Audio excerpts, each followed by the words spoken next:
CPM-ൻ്റെ secretary Govindan master തന്നെ നിരന്തരം ആവർത്തിക്കും.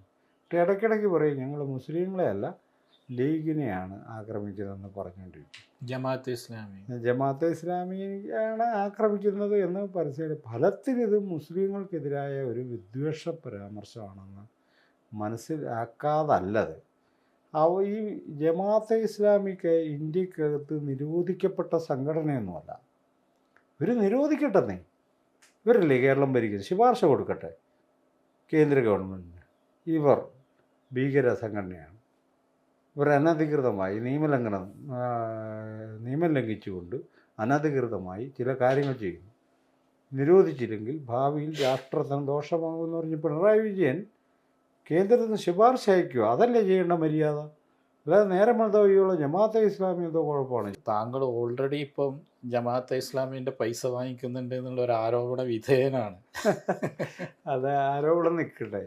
ഈ ആൾക്കാർക്ക് പലപ്പോഴും നമ്മുടെ നമ്മളതിൻ്റെ ഫുൾ ടൈമായിട്ട് വിശദമായിട്ട് ഞാൻ ചോദിക്കുകയാണെങ്കിൽ, കേരളത്തിൽ അല്ലെങ്കിൽ ഇന്ത്യയിലെ തന്നെ ഒരു ബ്രാഹ്മണിക് മൂല്യങ്ങൾക്കെതിരെ അല്ലെങ്കിൽ ഒരു ജാതിയുടെ നരേറ്റീവിനെതിരെ ഒരു പൊളിറ്റിക്കൽ ഡിസ്കഷൻ ഉണ്ടാക്കുമ്പോൾ താങ്കളെ പോലുള്ളവരെ നേരെ ജമാഅത്തെ ഇസ്ലാമിയുടെ പൈസ വാങ്ങിക്കുകയും അതുപോലെ തന്നെ മുസ്ലിം തീവ്രവാദത്തിന് കൂട്ടുനിൽക്കുകയും ചെയ്യുന്നു എന്ന രീതിയിലുള്ള വേറൊരു നരേറ്റീവാണ് ഇവിടെ ഉൽപ്പാദിപ്പിക്കപ്പെടുന്നത്. അടുത്ത കാലത്തുണ്ടാകുന്ന ഏറ്റവും പുതിയ നരേറ്റീവുകൾ അങ്ങനെയാണ്. എന്താണ് തോന്നുന്നത്? നമ്മൾ കോർണർ ചെയ്യാൻ അവർക്ക് എളുപ്പം കഴിയുന്ന ഒരു നരേറ്റീവായിട്ടാണ് അവർ സ്വയം അതിനെ കാണുന്നത്. ഞാൻ ജമാഅത്തെ ഇസ്ലാമിയുടെ പണം മേടിക്കുന്ന ആളാണ്, ജമാഅത്തെ ഇസ്ലാമിയുടെ നോമിനിയാണ്, ജമാഅത്തെ ഇസ്ലാമി അടക്കമുള്ളവർ ചെയ്യുന്ന ഭീകരപ്രവർത്തനത്തെ ന്യായീകരിക്കുന്ന ആൾക്കാരാണ്, അവർക്ക് വേണ്ടി വാടകയ്ക്ക് പ്രസംഗിക്കാൻ പോകുന്ന ആൾക്കാരാണ്. അങ്ങനെ നമ്മളെ ഒരു നൈതിക ജീവിയായിട്ട് അവരൊരിക്കലും അംഗീകരിക്കില്ല എന്നുള്ളതാണ് പ്രശ്നം. നമ്മൾ സ്വയം ഒരു നൈതിക ജീവിയാണല്ലോ.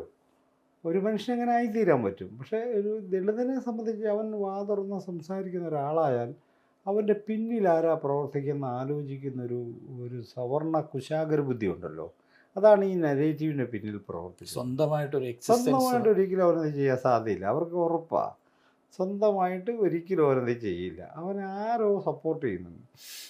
അപ്പോൾ ഈ വീടൊക്കെ വന്ന് കണ്ടിട്ട് ഇതെന്തോ വലിയ കൊട്ടാരാന്നൊക്കെ ആൾക്കാർ തെറ്റിദ്ധരിക്കുന്നു. വളരെ ചെറിയ പൈസയ്ക്ക് മേടിച്ചൊരു വീടായിരുന്നു. അപ്പോൾ ഞാൻ 2 ലക്ഷം രൂപ ശമ്പളമുണ്ടായിരുന്നൊരു ഉദ്യോഗസ്ഥനായിരുന്നു.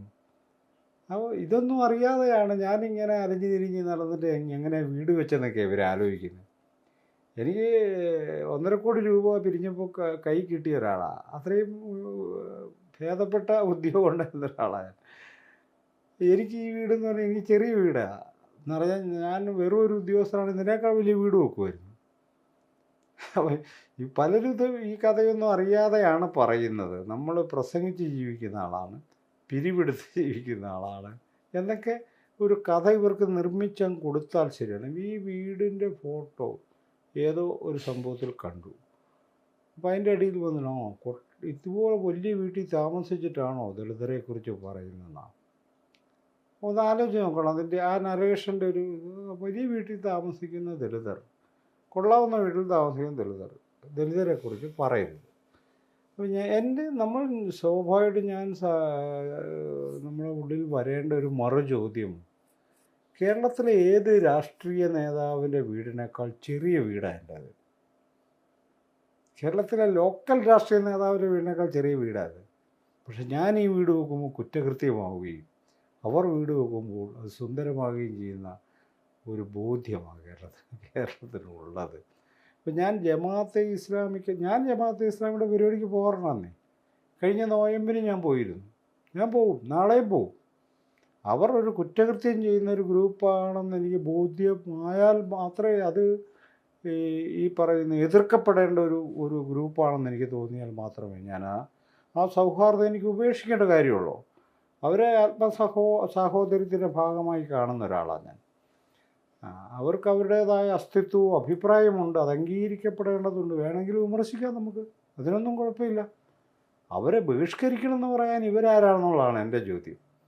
ഞാൻ എവിടെ പോകണം, ഏത് വേദിയിൽ പ്രസംഗിക്കണം, ഇത് തീരുമാനിക്കാൻ പോലും നമുക്ക് ശേഷിയില്ലെന്നാണ് അവർ പറയുന്നത്. ഇപ്പോൾ ഇവിടെ പ്രസംഗിച്ച് നമ്മൾ ജമാഅത്തെ ഇസ്ലാമിക്ക് വേണ്ടി കറങ്ങി നടന്ന് പ്രസംഗിച്ച് പൈസ മേടിച്ച് ജീവിക്കുന്ന ആളാണ്. 1,00,000 രൂപ പെൻഷൻ കിട്ടുന്ന ഒരാളാണ്. എനിക്ക് ഈ പൈസ ഒന്നും വേണ്ടെന്നേ, അല്ലാതൊക്കെ ജീവിക്കാൻ പറ്റും എനിക്ക്. ഞാൻ പറയുന്നത്, ഞാനൊരു ദരിദ്ര കുടുംബത്തിൽ ജനിച്ചു വളർന്ന ആളല്ല, പൈസയുള്ള വീട്ടിൽ ജനിച്ചു വളർന്ന ആളാണ്. എനിക്ക് 3 ക്ലാസ്സിൽ പഠിക്കുമ്പോൾ എൻ്റെ വീട്ടിൽ എംഎക്കാരുണ്ടെന്നേ. അപ്പോൾ എനിക്കിതൊന്നും അപരിചിതമായ കാര്യമല്ല. എൻ്റെ അപ്പൻ എപ്പോഴും ഷർട്ട് ഊരി വെച്ചാൽ ആ ഷർട്ട് പോക്കറ്റിൽ ഇങ്ങനെ കെട്ടുകണക്കിന് നോട്ടാണ് ഞാൻ കണ്ടിട്ടുള്ളത്. മനസ്സിലായോ? അങ്ങനെ ജനിച്ചു വളർന്ന ഒരാളാണ് ഞാൻ. പൈസയൊക്കെ എണ്ണി വെക്കുന്നത് പിള്ളേരാണ്, നോട്ട് കെട്ടൊക്കെ. ചെറുപ്പത്തിൽ 1 ക്ലാസ്സിൽ പഠിക്കുമ്പോൾ 100 രൂപ നോട്ട് നേരിട്ട് കണ്ടിട്ടുള്ള ആളാണ് ഞാൻ. എനിക്കതുകൊണ്ട് ഈ പൈസ എന്നൊക്കെ പറഞ്ഞ് എന്നെ പേടിപ്പിക്കുന്നവരോട് എനിക്ക് യഥാർത്ഥ സഹതാപം. ഇത് മാത്രവുമല്ല, ദളിതരെല്ലാം ദരിദ്രരായിരിക്കണമെന്ന് പറയുന്നതിനെ വെല്ലുവിളിച്ച് മറികടക്കേണ്ട ഒരു ജനതയാണ് ദളിതരെന്ന് വിചാരിക്കുന്ന ഒരാളാണ് ഞാൻ. ഏറ്റവും നല്ല വീടും വാങ്ങണം, വെക്കണം, കഴിയുന്നതിൽ വെച്ച് ഏറ്റവും നല്ല വീട്.